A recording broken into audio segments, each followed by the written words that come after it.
ओम श्री गुरुभ्यो नमः। अष्टाध्यायी सूत्रपाठः। अष्टमाध्याये प्रथमपादः। हरिः ओम। सर्वस्य द्वे तस्य परमाम्रेडितम् अनुदात्तञ्च नित्यवीप्सयोः परेर्वर्जने प्रसमुपोदः पादपूरणे उपर्यद्यदशः सामीप्ये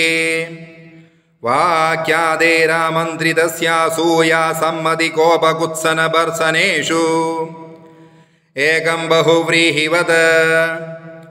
आबाधे च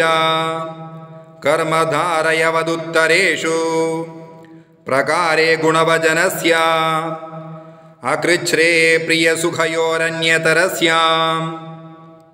यथा स्वे यथा यथं द्वन्द्वं रहस्यमर्यादा वचनव्युत्क्रमणयज्ञपात्र प्रयोगाभिव्यक्तिषु पदस्य पदाद् अनुदात्तं सर्वमपादादौ आमन्त्रितस्य च युष्मदस्मदो षष्ठी चतुर्थी द्वितीयास्थयोर्वाम्नावौ बहुवचनस्य वस्नसौ ते मया वेगवचनस्य त्वामौ द्वितीयायाः न च वाहाहैव युक्ते पश्यार्थैश्चानालोचने सपूर्वायाः प्रथमाया विभाषा तिङो गोत्रादीनि कुत्सनाभीक्ष्ण्योः तिङतिङः नलुट निपादैर्यद्यदिहन्तकुविन्ने चेच्चण्कच्चिद्यत्र युक्तं नः प्रत्यारम्भे सत्यं प्रश्ने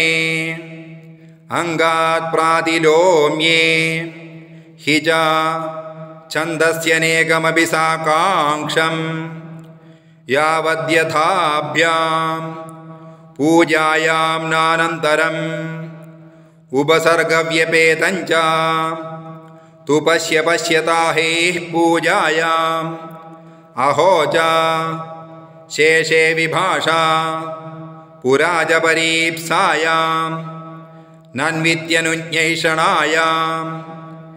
किङ्क्रिया प्रश्नेनुपसर्गमप्रतिषिद्धं लोपे विभाषा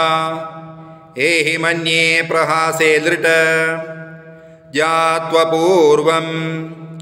किं वृत्तञ्च चिदुत्तरम् आहो उदाहो चानन्तरं शेषे विभाषा गत्यर्थलोटा लृण्ण चेत्कारकं सर्वान्यत् लोट् च विभाषितं सोपसर्गमनुत्तमं हन्त च आम एकान्तरमामन्त्रितमनन्तिके यद्धिदु परं छन्दसि चनचिदिव गोत्रादि तद्दितां रेडितेष्वगतेः चादिषु च वायोगे प्रथमा हेदिक्षियायाम् अहेति विनियोगे च चाहलोप एवेत्यवधारणं चादिलोपे विभाषा वैवावेदि च छन्दसि एकान्याभ्यां समर्थाभ्यां यद्वृत्तान्नित्यं पूजनात् पूजितमनुदात्तं काष्ठादिभ्यः सगतिरपि दिङ कुत्सने च सुप्यगोत्रादौ गतिर्गतौ तिङिचोदात्तवदी आमन्त्रितं पूर्वमविद्यमानवत् नामन्त्रितेन समानाधिकरणे सामान्यवचनं विभाषितं विशेषवचने बहुवचनं सर्वस्य बहुवचनस्य शेषे हेति चतुर्दश इति अष्टमाध्याये प्रथमपादः। द्वितीयः पादः पूर्वत्रासिद्धं न लोभसुस्वरसंज्ञातुग्विधिषु कृते न मुने उदात्तस्वरितयोर्यणस्वरितोऽनुदात्तस्य एकादेश उदात्तेनोदात्तः स्वरितो वानुदात्ते पदादौ न लोपप्रातिपदिकान्तस्य न हि सम्बुद्भ्यो मादुपधायाश्च मतोर्वोयवादिभ्यः जयः संज्ञायाम्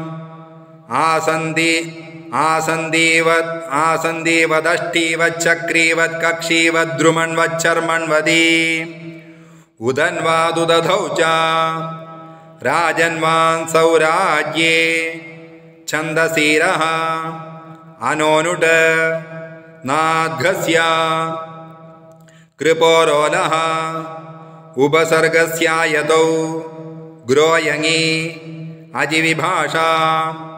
परे च घाङ्कयोः संयोगान्तस्य लोपः रात्सस्य धिजा झलोझलि ह्रस्वादङ्गात् इट इति स्को संयोगाद्योरन्तेजा चोः कुः होडः दादेर्धातोर्घः वा द्रुहमुहष्णुहष्णिः न होधः आहस्थः व्रश्च भ्रश्च सृज मृज यज राजभ्राजच्छ शांशः एगाजो बशो भष्जषन्दस्यध्वोः दधस्तथोश्च झलां जशोन्ते झषस्तथोर्धोदः षडोः कस्य रदाभ्यां निष्ठातो नः पूर्वस्य जदः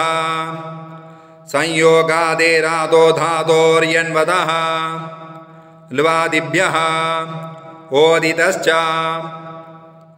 क्षियो दीर्घात् श्यो स्पर्शे ऐञ्चो नपादाने दिवो विजिगीषायां निर्वाणो वाते शुषः कः पचोवः क्षायोमः प्रस्त्योऽन्यतरस्याम् अनुपसर्गा फुल्लक्षीबगशोल्लाघाः नुदविदोऽन्तत्राग्राह्रीभ्योऽन्यतरस्याम् नद्याख्याप्रमूर्च्छिमदां वित्तो भोगप्रत्यययोः भित्तं शकलं ऋणमाधमर्ण्ये न सत्तनिषत्तानुत्तप्रदूर्तसूर्तगूर्तानि छन्दसि क्विन् प्रत्ययस्य गुः न शेर्वा मोनो धातोः मुवोश्च ससजुषोरुः अवयाश्वेतवाः पुरोडाश्च अहन् रोसुपि अम्नरूदर वरित्युभयथा छन्दसि भुवश्च महाव्याहृतेः वसुस्रं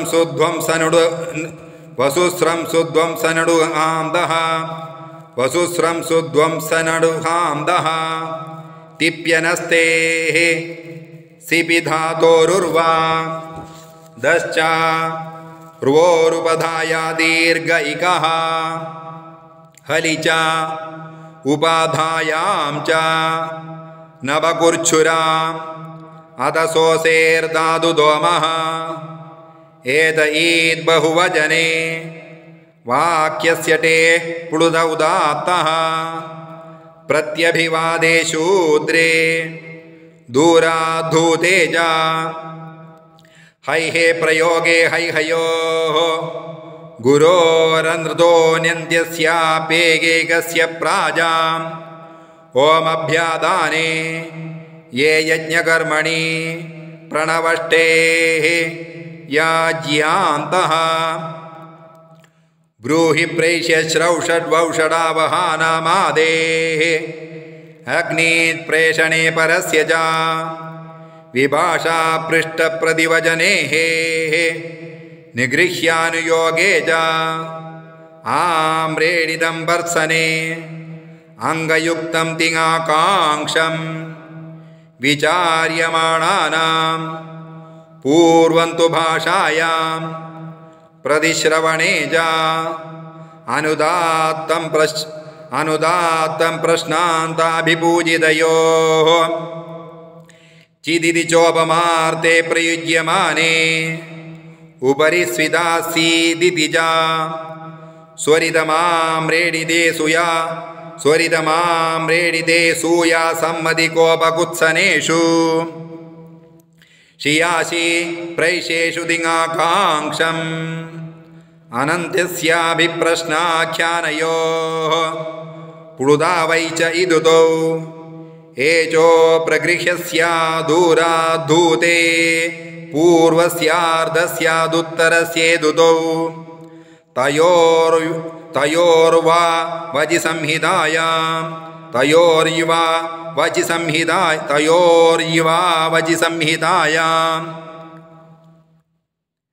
पूर्वत्राचिषडोर्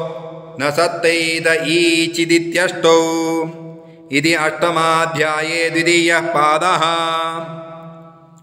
अध चतुर्थः पादः मधुवसोरुसम्बुद्धौ छन्दसि अत्रानुनासिकः पूर्वस्य तु वा आतोटि नित्यम् अनुनासिकात् परोनुस्वारः समस्सुटि पुमखय्यं परे नश्चव्यप्रशान् उभयधर्क्षु दीर्घादडि समानपादे नृन्पे स्वधवान् पायौ कानां रेडिते डोढे लोपः रोरि खरवसानयोर्विसर्जनीयः रोस्सुपि भो भगो अघो अपूर्वस्य योषि व्योर्लघुप्रयत्नतरशाकटायनस्य लोपशाकल्यस्य ओतोगार्ग्यस्य उञिजपदे हलि सर्वेषां मोनुस्वारः नश्चापदान्तस्य झलि मोराजिसमह्वौ हेमपरेव न परेणः म्नोः कुक्तुक्षरे दस्यदुट नश्च शितुग ngamo ह्रस्वादजिङमुन्नित्यं मय उञो वो वा विसर्जनीयस्य सः सर्परे विसर्जनीयः वाशरी कुप्वोः कहपौ च सोपदादौ इनशः नमस्पुरसोर्गत्योः इदुदुपधस्य च प्रत्ययस्य तिरसोऽन्यतरस्य द्विस्त्रिचतुरिति कृत्वोऽर्थे इसुसो सामर्थ्ये नित्यं समासेनुत्तरपदस्थस्य अधकृगमिगं सकुम्भपात्रकुशाकर्णीष्वनव्ययस्य अधशिरसि पदे कस्कादिषु च छन्दसि वा प्राम्रेडितयोः कः करत्करति कृति कृतेष्वनितेः नदितेः पञ्चम्या परावध्यर्थे पादौ च बहुलं षष्ठ्या पदिपुत्रपृष्ठपारपद पयस्पोषेषु इडाया वा अपदान्तस्य मूर्धन्यः सहे साडस्सः इन्कोः नुं विसर्जनीय शर्व्यवायेऽपि आदेशप्रत्यययोः शासिवसिघसीनां च स्तौतिन्योरेव शन्यभ्यासाद् सस्विति स्वति सहीनां च प्राक्सिदादड्व्यवायेऽपि स्तादिष्वभ्यासेन च भ्यासस्य उपसर्गात् सुनोति सुवदिष्यति स्तौति स्तोबदिस्तासे नयसेधसि च संज्ञस्वैञ्जां सदिरप्रदेः स्तम्भेः अवाचालम्बना विदूर्ययोः वेश्च स्वनो भोजने परिनिविभ्य सेवसिद सयसी उस हसुट् स्तु स्वञ्जां शिवादीनां वाड्यवायेऽपि अनुविपर्यभि निभ्यस्यन्दतेर प्राणिषु वे स्कन्देरनिष्ठायां परेश्च परिस्कन्दप्राज्यभरतेषु स्फुरति स्फुरत्योर्निर्निविभ्यः वे स्कभ्नादेर्नित्यम् इणशीद्वं लुङ् लिटान्धोऽङ्गाद विभाषेटः समासेऽङ्गुले सङ्गः धीरोस्थानम् अग्नेस्तुत्स्तोमसोमाः ज्योतिरायुषस्तोमः मातृपितृभ्यां स्वसा मातुपितुर्भ्यामन्यतरस्याम् अभिनिशस्तनशब्दसंज्ञायाम् उपसर्गप्रादुर्भ्यामस्तिर्यच्परः सुविनिर्दुर्भ्य सुपि सूदि समाः निनदीभ्यां स्नादे कौशले सूत्रं प्रतिष्णादं कपिष्टलो गोत्रे पृष्ठोऽग्रगामिनी वृक्षासनयोर्विष्टरः छन्दो नाम्नि च गव्युदिभ्यां स्थिरः विकुशमी परिभ्यस्थलम् अम्बाम्ब गोभूमि सव्यापद्वित्रिकुशे कुशं कंगुमञ्जि पुञ्जि परमे बर्हिर्दिव्यग्निभ्यस्तः सुषामादिषु च एदि संज्ञायामगाद नक्षत्राद्वा ह्रस्वात्तादौ तद्धिते निसस्तपदावना सेवने युष्मत्तत्तक्षुष्वन्दपादं यजुष्ये केषां स्तुतस्तोमयोश्छन्दसि पूर्वपदाद सुञः सनोतेरनः सहे पृदनर्ताभ्यां च नरपरसृजिस्पृशि स्पृहि सवनादीनां सात्पदाद्योः सिचोयङि सेधतेर्गतौ प्रतिस्तब्धनिस्तब्धौ च सोडः स्तम्भुसिवुसहां चङि सुनोदेस्य सनोः सदे परस्य लिटि निव्यबिभ्योड्व्यवायेवा छन्दसि मधुवसोरुञिचे दुदुपधस्य स्तौतिन्योर्भीरोर्हस्वात्तादेकोनविंशतिः इति अष्टमाध्याये तृतीयः पादः अद चतुर्थपादः रसाभ्यां नोणः समानपदे अट्कुप्वाङ् नुम्यवायेऽपि पूर्वपदात् संज्ञायामगः वनम्बुरगामिश्रकासिद्रकासारिकाकोटराग्रेभ्यः प्रनिरन्दशरेक्षुप्लक्षाम्रकार्च्यखदिर पीयूषाभ्यो संज्ञायामपि विभाषौषधिवनस्पतिभ्यः अह्नोदन्ताद वाहनमाहिताद पानन्देशे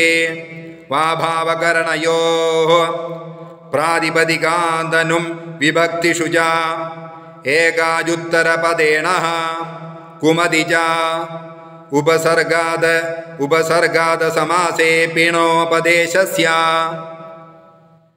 उपसर्गाद समासे पिणोपदेशस्य हिनुमीना आनिलोट नेर्गदनदपतपद गुमास्यति हन्ति याति वादिद्रादिप्सादि वपति वहति शाम्यति चिनोति देग्धिषु च शेषे विभाषा कखादावशान्त उपदेशे अनितेः अन्तः उभोसाभ्यासस्य हन्तेरत्पूर्वस्य वमोर्वा अन्तरदेशे अयनञ्च छन्दसृदवग्रहाद नश्च धातुस्थोरुषुभ्यः उपसर्गात् बहुलं कृत्यजः नेर्विभाषा हलश्चेजुपधाद इजादे सनुमः ವಾನಿಂ ಸನಿಕ್ಷನಿಂದ ನ ಬಾಭೂ ಪೂಗಮಿಗ ಮಿಪ್ಯಾಯಿ ವೇಪ ಶಾತ್ಪದಾಂತಾದ ನ ಶೇಷಾಂತಸ್ಯ ಪದಾಂತಸ್ಯ ಪದವ್ಯವಾಯೇಪಿ ಶುಭ್ನಾದಿಷುಜಾ ಸ್ತೋಶ್ಚುನಾಶ್ಚುಃ ಷ್ಟುನಾಷ್ಟುಃ ನ ಪದಾಂತಾಟ್ಟೋರನಾಂ ತೋಷಿ ಶಾದ್ ಯರೋನುನಾಸಿಕೇನುನಾಸಿಕೋ ವಾ ಅಚೋರಹಾಭ್ಯಾಂ ದ್ವೇ ಅನಜಿಜ ನಾದಿನ್ಯಾ ಕ್ರೋಶೆ ಪುತ್ರಸ್ಯ ಸರೋಜಿ ತ್ರಿಪ್ರಭೃತಿಷು ಶಾಕಟಾಯನಸ್ಯ ಸರ್ವತ್ರ ಶಾಕಲ್ಯಸ್ಯ ದೀರ್ಘಾದಾಚಾರ್ಯಾಣಾಂ ಜಲಾಂ ಜಶ್ಜಸಿ ಅಭ್ಯಾಸೇ ಚರ್ಚಾ ಖರಿಜ ವಾವಸಾನೆ ಅಣೋಪ್ರಗೃಹ್ಯಸ್ಯಾನುನಾಸಿಕಃ ಅನುಸ್ವಾರಸ್ಯ ಯೈಪರಸವರ್ಣಃ ವಾಪದಾಂತಸ್ಯ ತೋರ್ಲಿ ಉದಸ್ತಾಸ್ತಂಭೋಃ ಪೂರ್ವಸ್ಯ ಝಯೋಃ ನ್ಯತರಸ್ಯ ಷಷ್ಠೋಟಿ ಹಲೋಯಮಾಂ ಯಮಿಲೋಪಃ ಜರೋಜರಿ ಸವರ್ಣೆ ಉದಾತ್ತಾದನುದಾತ್ತಸ್ಯ ಸ್ವರಿದಃ ನೋದಾತ್ತ ಸ್ವರಿತೋದಯ ಮಗಾರ್ಗ್ಯ ಕಾಶ್ಯಪಗಾಲವಾನಾಂ ಅ ಇತಿ ರಷಾಭ್ಯಾಮುಭೌಷ್ಟು ನೋದಸ್ಥಾಷ್ಠೌ इति अष्टमाध्याये चतुर्थः पादः इति अष्टाध्यायी सूत्रपाठे अष्टमोऽध्यायः। ओम।